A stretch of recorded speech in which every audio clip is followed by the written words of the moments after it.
আসসালামু আলাইকুম প্রিয় দর্শক। অন্য মঞ্চের আলাপচারিতায় আপনাদের সকলকে আমন্ত্রণ জানাচ্ছি। প্রিয় বন্ধুরা, প্রীতি, সালাম এবং শুভেচ্ছা নেবেন। প্রধান বিচারপতি ফুল কোর্ট সভা দেখেছেন। সুপ্রিম কোর্টের আপিল বিভাগ এবং হাইকোর্ট বিভাগের সব বিচারপতিদের অংশগ্রহণে ফুল কোর্ট সভা ডেকেছেন প্রধান বিচারপতি সৈয়দ ডক্টর রেফাত আহমেদ। এই ফুল কোর্ট সভা নিয়ে অনেকের মধ্যেই কৌতূহল জেগেছে এবং এখানে কি আলোচনা হবে। আপনারা জানেন যে তত্ত্বাবধায়ক সরকার নিয়ে একটা আপিল বিভাগের শুনানি চলছে। অনেকেরই ধারণা যে আগামীকাল যে ফুল কোর্ট সভা ডাকা হয়েছে সেখানে এই তত্ত্বাবধায়ক সরকার বিষয়ে আলোচনা হবে। যারা ফুল কোর্ট সভা সম্পর্কে ধারণা রাখেন তারা নিশ্চয়ই জানেন যে এটি মূলত এই বিচারপতিদের বিভিন্ন ইস্যু নিয়ে আলোচনা করা হয়। এখানে কখনোই মানে ইন জেনারেল কখনোই এখানে কোনো আদালতের বিচারাধীন কোনো মামলার রায় নিয়ে এখানে আলোচনা হয় না।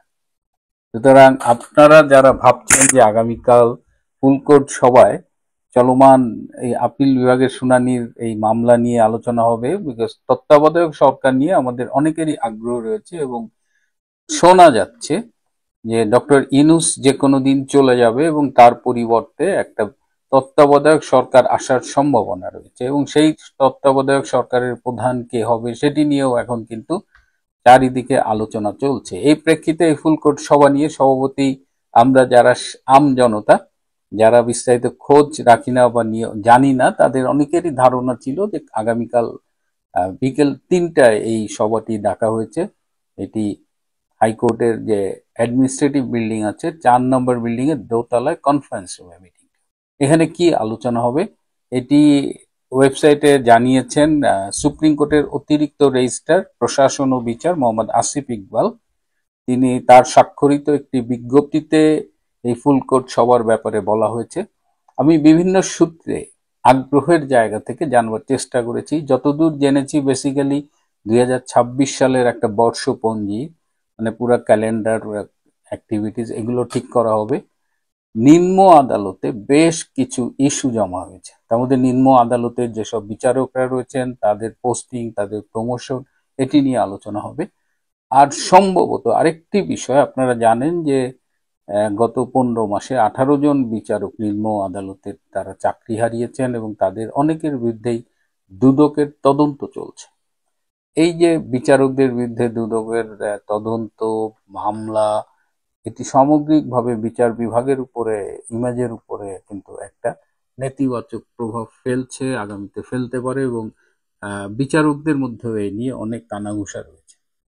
আমি ধারণা করছি এবং আমার সূত্র যতটুকু জানিয়েছে আগামীকাল এই বিচারালয়ের অস্থিরতা, এই দুদক, নিম্ন আদালতের এই বিষয়গুলো নিয়েই আলোচনা হবে।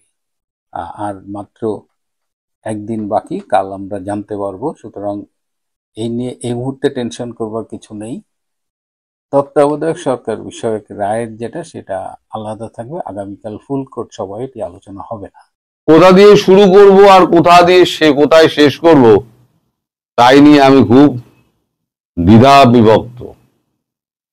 এখন এপারে চঞ্চলতা, প্রচুর উত্তেজনা, প্রচুর ছোটাছুটি, আর ওপারে পালানোর হিড়িক। কে কোথায় কবে কখন কোথা দিয়ে পালাবে তার সব যোজনা হচ্ছে, পরিকল্পনা হচ্ছে। তা আমি ওই এপারের ব্যাপার আর ওপারের ব্যাপার নিয়ে একটু পরে আসছি। আগে বলবো আমি কালকে যে বিদায় সভার অনুষ্ঠান ছিল আলী রিয়াজের, দেখে আমার খুব কষ্ট লেগেছে। এখন এর সঙ্গে তুলনা কিরম করা যায় জানেন? কারোর বাড়িতে আত্মীয় পরিজন মারা গেছেন, বাড়ি কিরকম অবস্থা হয়, শোকস্তব্ধ, কেউ ফুপিয়ে কাঁদছেন, কেউ অঝরে কাঁদছেন। আমি দেখলাম যে ২-৪ জনের চোখে প্রায় জল চলে এসছে। মানে দেখলাম মানে কি, আমি শুনলাম যারা ওখানে ছিলেন তারা যে ব্রিফিংটা আমায় দিয়েছেন তারাই আমায় এটা বললেন। এখন সেখানে আমাদের ডক্টর ইউনূস তিনি দু চারটি কথা বলে তিনি থম মেরে বসে যান। তারপর শুরু করে আমাদের ডাস্টবিন শফিক। সে তো একেবারে হাত জোর করে, স্যার আমাদের যা ভুল ত্রুটি হয়েছে আমাদের ক্ষমা করে দেবেন, আমরা আমাদের সাধ্যমতো চেষ্টা করেছি, কিন্তু কিছু কিছু ক্ষেত্রে হয়তো আমরা বিফল হয়েছি, আমাদের আপনি ক্ষমা করে দেবেন ভুল ত্রুটি। আপনি আমাদের ছেড়ে সবাইকে চলে যাচ্ছেন, চোখে জল এসে গেছিল। আমার এত কষ্ট হচ্ছিল, আমি তখন নিজামীর গামছাটা খুঁজছিলাম, যে 9 বছর আয়না ঘরে ছিল না, তারপর নতুন গামছাটা নিয়ে এলো, আমি নিজামীর গামছাটা খুঁজছিলাম। আমার তো চোখের জলে তো আমি তো ফেসে যাবো। এখন তো গামছা লাগবে, তারপরে নিংড়োতে হবে, এত জল বেরোবে। শফিক প্রায় কেঁদে ভাসিয়ে দেয়, এরকম অবস্থায় যেন বাপ চোদ্দ পুরুষ ছেড়ে চলে যাচ্ছে। এরপরে আবার একজন বলে ওঠেন, স্যার আপনি তো যাচ্ছেন, তাহলে পরে আমাদের কি হবে? আবার দুই একজন বলেন, আমাদের জন্য একটু আপনি রাস্তা দেখুন, আমাদের একটু ব্যবস্থা করে দিন। তো আলী রিয়াজ তো কোনো কথা টথা বলেনি, সে এখন পালাতে পারলে বাঁচে। আজকে তার যাওয়ার কথা ছিল, সে আজকে যাচ্ছে না। এখানেই একজন রয়েছেন, এই ঐক্যমত্য কমিশনের এক রয়েছেন, মহাশয় রয়েছেন, তার বাড়িতে একটা নৈশ ভোজ আছে। সেই নৈশ ভোজটি তিনি অ্যাটেন্ড করবেন। অ্যাটেন্ড করে উনি কালকে এই 9টা সাড়ে 9টার দিকে রাত্রিবেলা উনি ফ্লাইট ধরে সোজা আমেরিকা। রইল ভোলা, তুললো ঝোলা, চললো ভোলা। ভোলা যা করার তো ভোলা করে দিয়েছে। সরকারের বেশ কয়েক কোটি টাকা খরচা করে জলাঞ্জলি দিয়ে তারপরে তিনি ঝোলা তুলে চলে যাচ্ছেন। তার কি দায়বদ্ধতা আছে বাংলাদেশের প্রতি? তার কোন দায়বদ্ধতা আছে? এখানে আবার আমাদের আপনাদের খলিলুর রহমান, তিনি 9 তারিখ অথবা তিনি 10 তারিখ যাচ্ছেন। এখন তারপরে সব কান্না রোল উঠবে, ও মাঝি আমাকে ফেইলা যাই গো, যাইও কই, যাই কই। একটা গান ছিল না, সেই গানের দুকলি আমার মনে পড়ে গেল। আমি প্রায় কেঁদে শুনে, আমি যখন শুনছি প্রায় আমি চোখ দিয়ে আমার ঝরঝর করে জল পড়ার মতো অবস্থা। আরে এদের কি দুর্গতি! এক, আমেরিকা হাত তুলে নিয়েছে, তারপরে এদের যে এই অবস্থা, কান্নাকাটি ছুটে গেছে, দম ছুটে গেছে। এরা কি আমেরিকার ভরসাই করেছিল? ওই যে 7 সিস্টার নিয়ে নেবে, তারপর ভারতে 50 লক্ষ জেহাদি ঢোকাবে, অনেক কিছুই তো শুনলাম, মেরে পাট করে দেবে, উপযুক্ত জবাব দেব। সব জবাব টবাব সব চলে গেছে, এখন সব পালানোর রাস্তা খুঁজছে। এই বলছে আমায় নিয়ে চলুন, ও বলছে আমার জন্য একটা রাস্তা বার করে দিন, ও বলছে আমার একটু ব্যাপারটা একটু দেখে দেবেন। এই তো চলছে এখন উপদেষ্টাদের মধ্যে। এখন 3 জন উপদেষ্টার কিন্তু এখনো জ্বর সারেনি, আর বাকি 5 জন যারা প্রেসে রয়েছেন তাদেরও পেট খারাপ এবং জ্বর। ডক্টর ইউনূসেরও জ্বর বহাল আছে। সেটা আমি বলেছি, সেটা ভয়ে হতে পারে, অথবা ঠান্ডা গরমেও লাগতে পারে, জ্বর হতে পারে। আজকে সকালে আবার একটা বৈঠক ছিল, ব্রিফিং করার কথা ছিল, সেটা হচ্ছে আমাদের ডক্টর ইউনূসের। তিনি ব্রিফিং করেননি। ব্রিফিং করতে কে এসেছিল? ব্রিফিং করতে এসেছিলেন আমাদের প্রফেসর সাহেব আসিফ নজরুল। শুকনো কেটো কেটো মুখে এক পাতার লেখা একটা বক্তৃতা, তার মধ্যে ঐক্যমত্য কমিশন সম্পর্কে উনি বলেছেন যে 7 দিন সময় দিলাম, এবার নেতারা বিভিন্ন দল তারা নিজেদের মধ্যে ঐক্য গড়ুক, ঐক্য করে আমাদের জানাক, না হলে পরে আমরা আমাদের মতো কাজ করব। উনি করে পোস্টের উত্তর দেননি। সব থেকে মজার ব্যাপার হলো ডাস্টবিন শফিক যে এত লাফাতো, যে কথায় কথায় স্টেটমেন্টের একেবারে ফুলঝুরি ঝরাতো, তাকে দেখলাম মুখ কাঁচু মাচু করে এখন টিভিতে একটা আমরা ভিডিও দেখছিলাম এখন টিভির, সেখানে দেখলাম তিনি মুখ কাঁচু মাচু করে একটা চোরের মতো একটা চেয়ারের কোণে বসে রয়েছেন চুপ করে। তার এই অবস্থা দেখে আমি বুঝলাম যে তিনি বেশ ভয়ের মধ্যে রয়েছেন। তার মুখ দিয়ে রাগ কাটছেন না তিনি। গতকালকের ওই কান্নার রোল তার ভেতরে দমকে দমকে হয়তো উঠছে। তা ভাবছেন যে আমি কি পাপ করেছিলাম, যা যে সে আমি এই খানাগুলো পড়লাম। আমি এসে আজকে আমার আমও গেছে, আমার ছালাও গেছে, না থাকতে পারবো বিদেশে, না থাকতে পারবো দেশে। বিদেশে থাকলে কি হবে? আমি বলেছিলাম পৃথিবী আপনাদের কাছে ছোট হয়ে আসবে, ছোট হয়ে আসছে। আমার কথা তখন অনেকে তেতো লেগেছিল, সবাই বলেছিল গুজববাজ। এখন দেখুন যেখানে যেখানে ডক্টর গিয়েছেন, আমাদের ইউনূস গিয়েছেন, সেখানে সেখানে বিপদের মধ্যে পড়েছেন। তিনি নয় কোনো মতে বেঁচে বেরিয়েছেন। কিন্তু শফিক টপিকের কি হবে? একবার শফিককেও দেখেছিলাম যে শফিকের কি হাল হয়েছিল। ওরা যেখানেই যাক, পৃথিবীর যে প্রান্তে যাবে, আমি বলেছিলাম না, সেই প্রান্তে আওয়ামী লীগ এদেরকে তাড়া করবে, এদেরকে ছেড়ে কথা বলবে না। এই গেল তো দুটো। আজকে আর আমাদের ডক্টর ইউনূস কিন্তু আর সামনে টামনে আসেননি। তার বোধহয় কাঁপুনি একটু বেশিই দিচ্ছে, কারণ খবরের কাগজে বেরিয়েছে যে এপারে খুব রকম জবরদস্ত সমস্ত তোলপাড় হচ্ছে। এটা খবরের কাগজে বেরিয়েছে। আমি যে কপিটা আজকে সকালবেলা এই যে পোস্টটা আপনাদের দিয়েছি, সেই পোস্টটা খবরের কাগজেও বেরিয়েছে। আমার এটাই তো তোলা যায় না, ফলে আমি দেখাতে পারি না।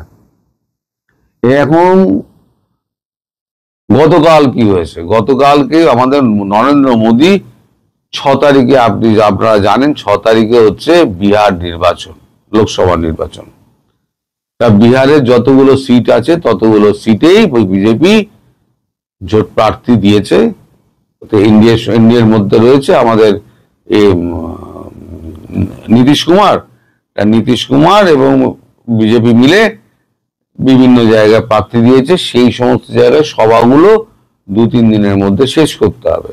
মানে আজকে হলো গিয়ে 3 তারিখ, আজকের মধ্যে শেষ করতে হবে। কারণ 4-5 দুদিন অফ, 6 তারিখে ভোট হওয়ার 48 ঘন্টা আগে পর্যন্ত সমস্ত রকম প্রচার বন্ধ। তার অবর্তমানে যে চার্জ দেওয়া আছে সেটা হচ্ছে ডক্টর জয়শঙ্কর, রাজনাথ সিং, অজিত দোভাল এবং অমিত শাহের উপরে।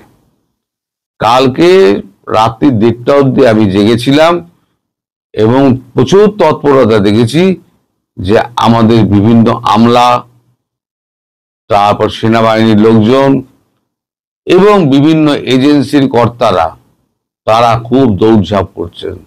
সাউথ ব্লক, নর্থ ব্লকে খুব দৌড়ঝাঁপ করছেন। কারণ দুজন দুদিকে বসেন, অমিত শাহ বসেন নর্থ ব্লকে আর রাজনাথ সিং বসেন সাউথ ব্লকে। আর অজিত দোভালের দুদিকেই অফিস রয়েছে।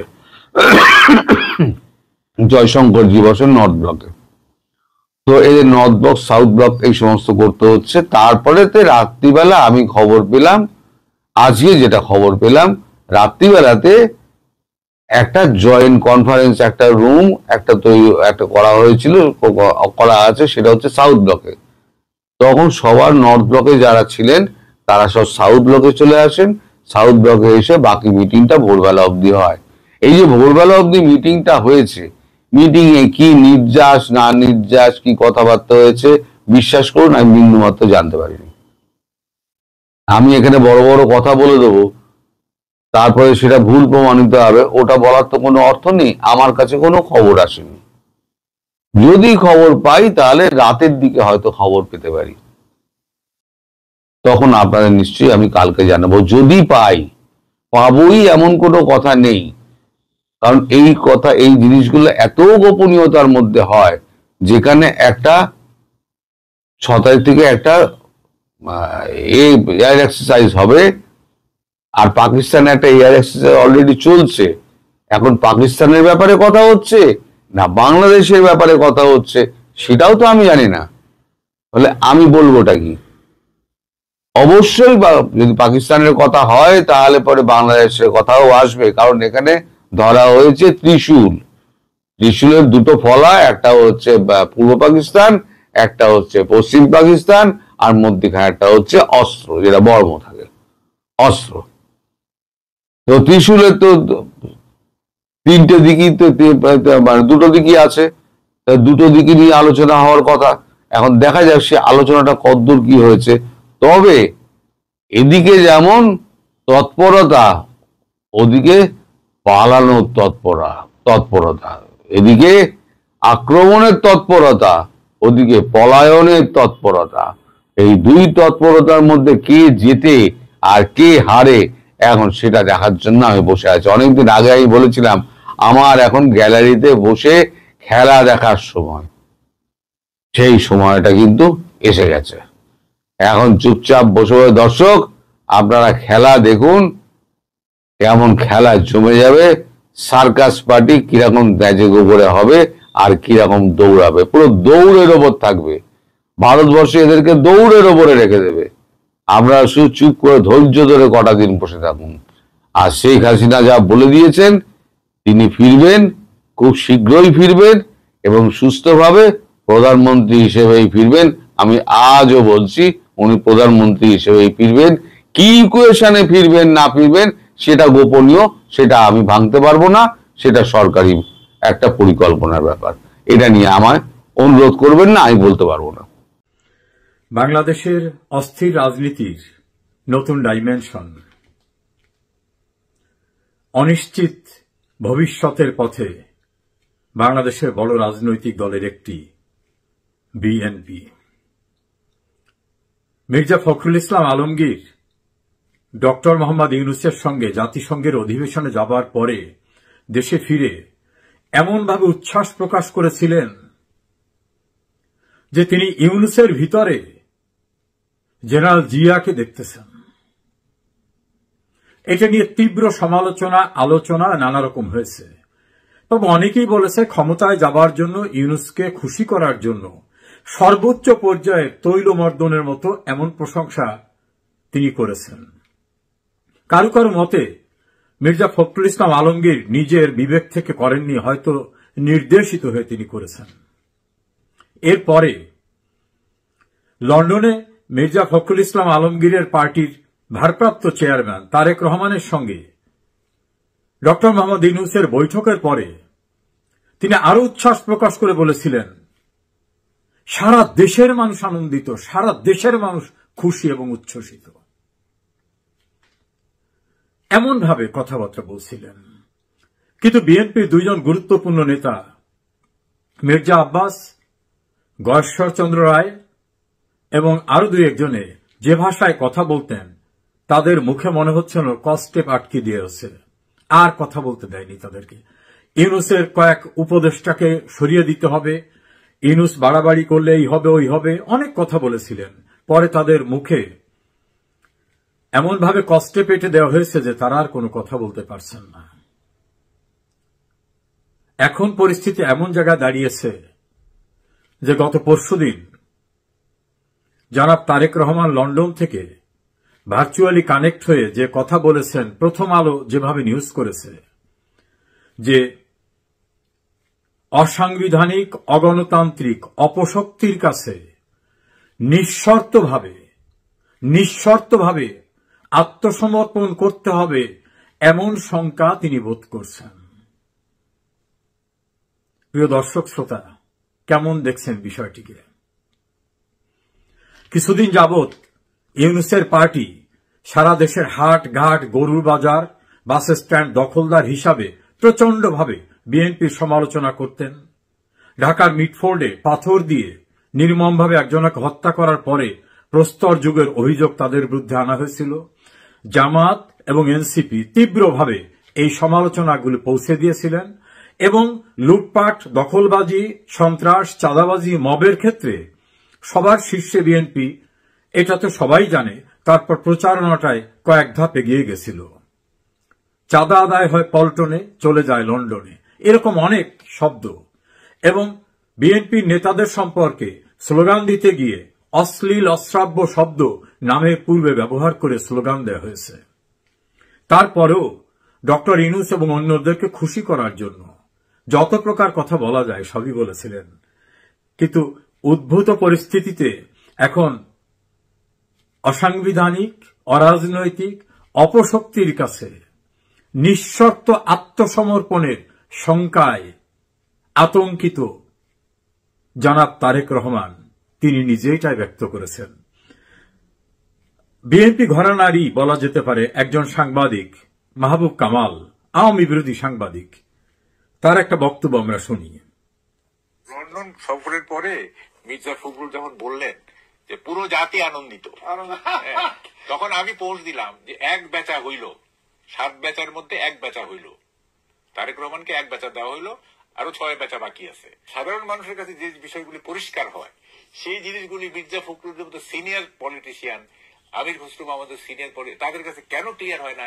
লন্ডন সফরের পরে মির্জা ফখরুল যখন বললেন যে পুরো জাতি আনন্দিত, তখন আমি পোস্ট দিলাম যে 1 বেচা হইল। শুনলেন তার বক্তব্যটা।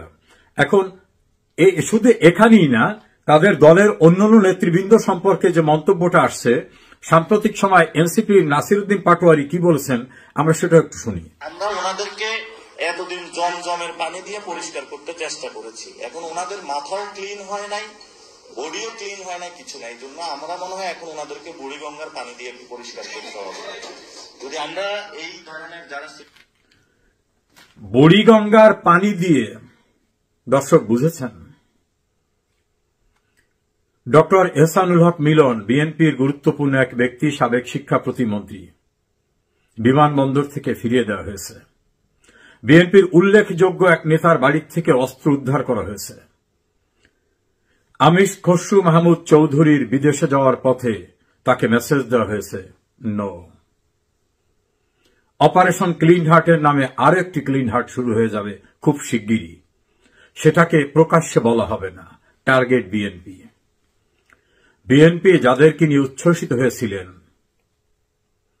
যাদেরকে ফুলে ফলে সুশোভিত করেছিলেন, বুঝতে পেরেছেন? একটা প্রবাদ বাক্য আছে না, তোমাকে বধিবে যে গোকুলে বাড়ি শেষে। জামাত ইসলামী এখন বিএনপিকে কতটা করুণা করবে সেটা নিয়ে তারা ভাবছে। গণতান্ত্রিক রাজনীতির বাইরে গিয়ে অগণতান্ত্রিক অপশক্তিকে নিয়ে উচ্ছ্বসিত হলে পরিণতি কি হয়ে দাঁড়ায় বিএনপির শুভাকাঙ্ক্ষী শুভানুদ্দায়ী কর্মীরা দেখতে পাচ্ছেন, আরো দেখতে পাবেন। 5 অগস্টে শেখ হাসিনাকে সরিয়ে দেওয়ার পরে বাংলাদেশের ন্যায় সেই পূর্ব পাকিস্তান থেকে শুরু করে আজ পর্যন্ত ইতিহাসে যে মব, নৈরাজ্য, সন্ত্রাস, নারকতা, লুটপাট, চাঁদাবাজি যা কিছু হয়েছে তার শীর্ষে বিএনপি ছিল। ইমেজ বেড়েছে নাকি কমেছে? খুব শিগগিরই ক্ষমতায় চলে যাচ্ছেন এমন কথা পল্টন মাঠে বক্তৃতা দিয়ে বলছিলেন না? তারেক রহমান খুব শিগগিরই ফিরে আসছেন। এখন ফিরে আসার খবর আছে কিছু? অনিশ্চিত যাত্রা বিএনপির।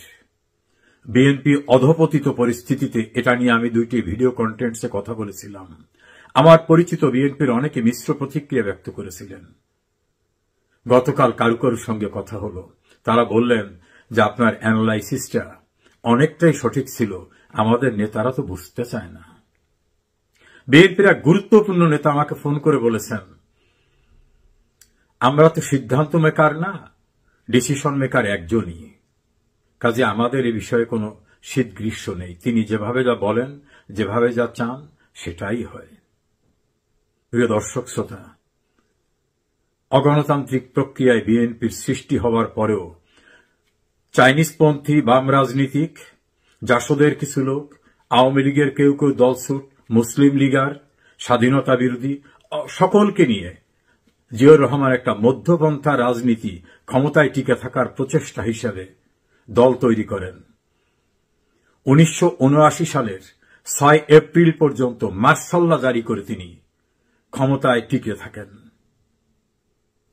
রাজনীতির ভিতর থেকে রাজনৈতিক দল এবং সাংগঠনিক কর্মকাণ্ড না হলে তার পরিণতি যে কোন দিকে যায় দেখছেন। অপরিপক্ক নাকি ব্যর্থতা বিএনপির রাজনীতির আজকে তাদের ক্ষমতার কাছাকাছি যাওয়ার স্বপ্ন থেকে ক্ষমতার থেকে যোজন যোজন দূরে নিয়ে গেল। পরিণতি এর চেয়েও কি খারাপ হবে সেটা এখন দেখার অপেক্ষায় আমরা।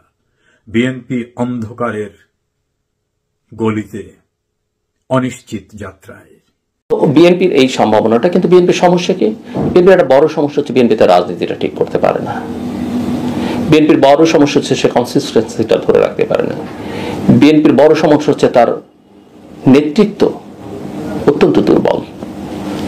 দেশে যারা নেতা আছেন তারা ব্যবসা বাণিজ্য নিজের স্বার্থর বাইরে দল নিয়ে কে কতখানি চিন্তা করেন আমি জানি না। তবে একটা কথা আমি আবার একটু বলে রাখি, আমার উপরে তিনি অসন্তুষ্ট, কারণ আমি তার ভীষণ রকমের সমালোচনা করেছি। আমি সেই সমালোচনা থেকে নিজেকে সরিয়েও নিচ্ছি না। সালাউদ্দিন আহমেদের স্থায়ী কমিটির সদস্য যেদিন লন্ডন বৈঠকে ফেব্রুয়ারি মাসে যাওয়ার সিদ্ধান্ত নেয়, সম্ভবত আমি যেটুকু শুনেছিলাম যে তিনি ওই সিদ্ধান্তের পক্ষে ছিলেন, আমি তাকে ধন্যবাদ জানিয়েছিলাম। ওভারঅল পারফরমেন্স মন্দের ভালো হিসেবে তার একটা কনসিস্টেন্সি আছে।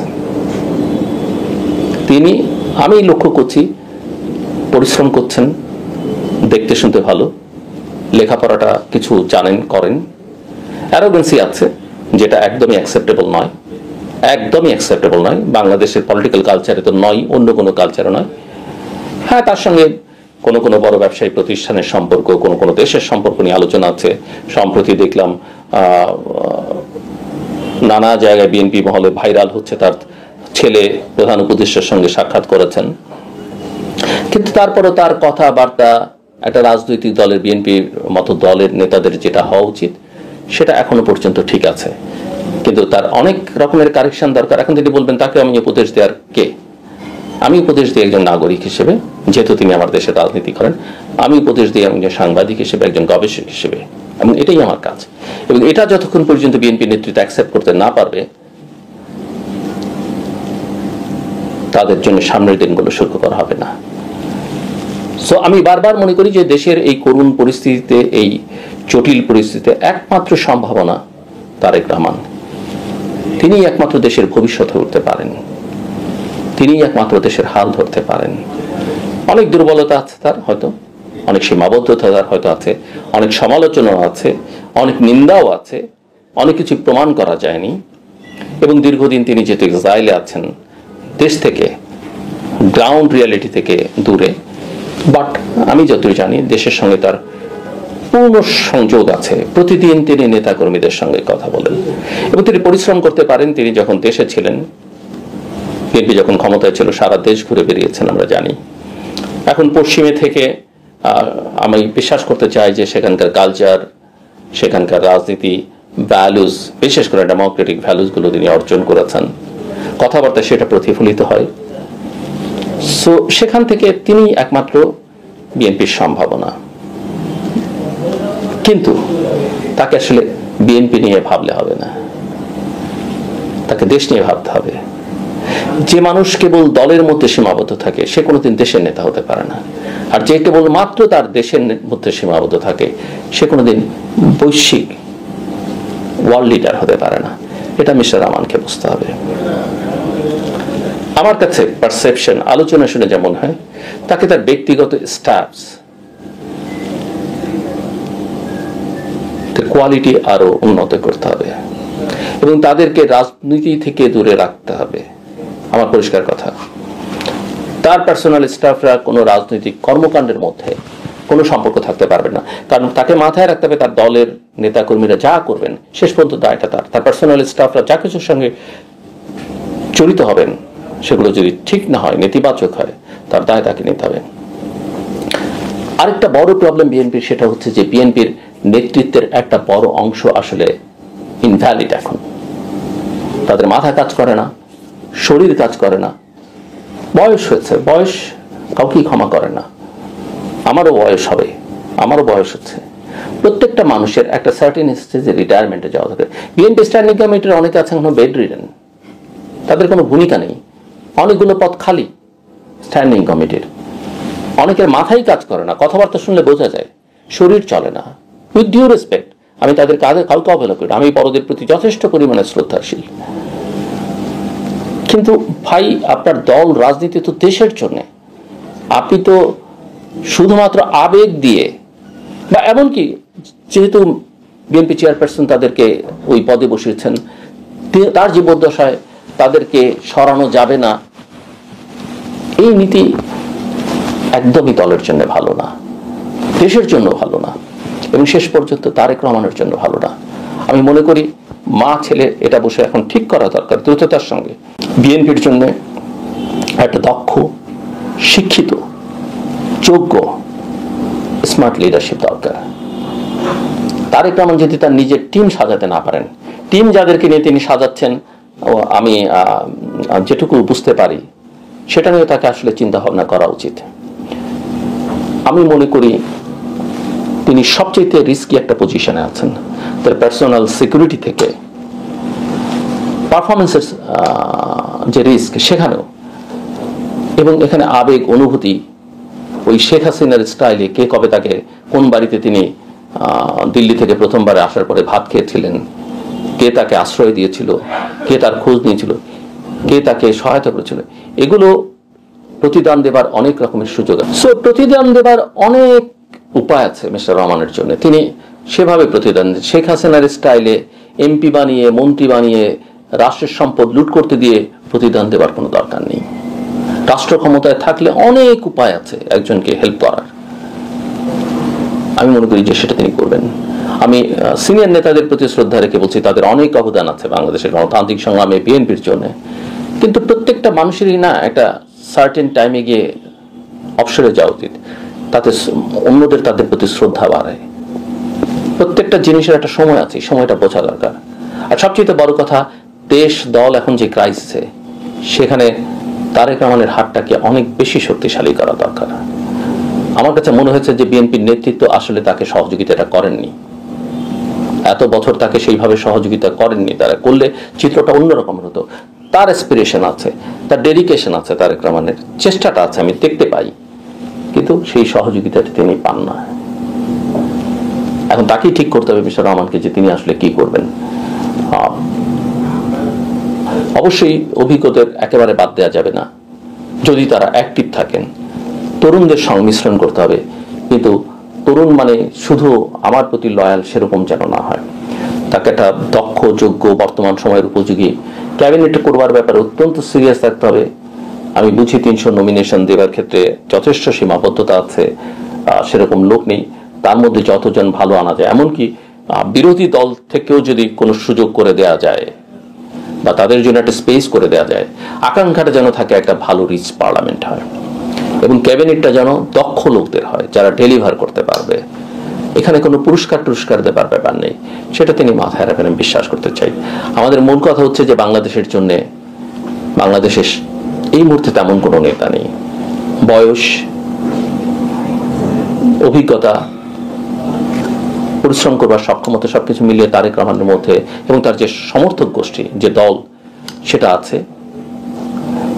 যত সীমাবদ্ধতা, দুর্বলতা থাকুক না কেন, আমাদের সবার উচিত দেশে একটা আধুনিক বাংলাদেশ করবার জন্য, গণতান্ত্রিক বাংলাদেশ করবার জন্য তাকে নিয়ে চেষ্টা করা।